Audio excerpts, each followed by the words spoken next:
Hello guys, મારું નામ છે કરણ અને હું આજે ઓફિસેથી આવ્યો તો મારી વાઈફે કીધું કે આજે તમારા હાથની પાવભાજી ખાવી છે તો મેં પાવભાજી બનાવી છે.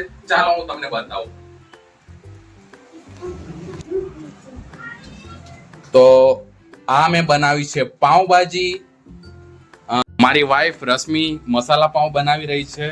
તો ચાલો હું તમને બતાવું કઈ રીતે મસાલા પાવ બનતા હોય છે.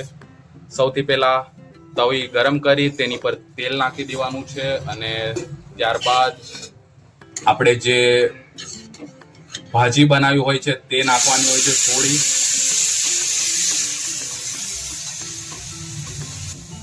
આ ભાજી શેકાઈ જાય ત્યારબાદ આપણે છે પાવને મસાલા સાથે મિક્સ કરી અંદર અને બહાર બેવ બાજુ શેકી લેવાના છે. તમે ચાહો તો તેલના બદલે બટરનો પણ ઉપયોગ કરી શકો છો, જે પણ ટેસ્ટને ખૂબ જ વધારે છે. આ આપણા રેડી છે મસાલા પાવ, જે પાવભાજી સાથે ખાવાની ખૂબ જ મજા આવે છે. તો આ અમારી પાવભાજીની ડીશ આવી ગઈ છે.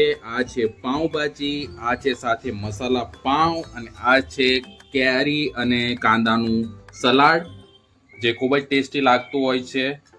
તો સૌથી પહેલા મારી મમ્મી ટેસ્ટ કરી રહી છે પાવભાજી મારા હાથની. કેવી છે પાવભાજી?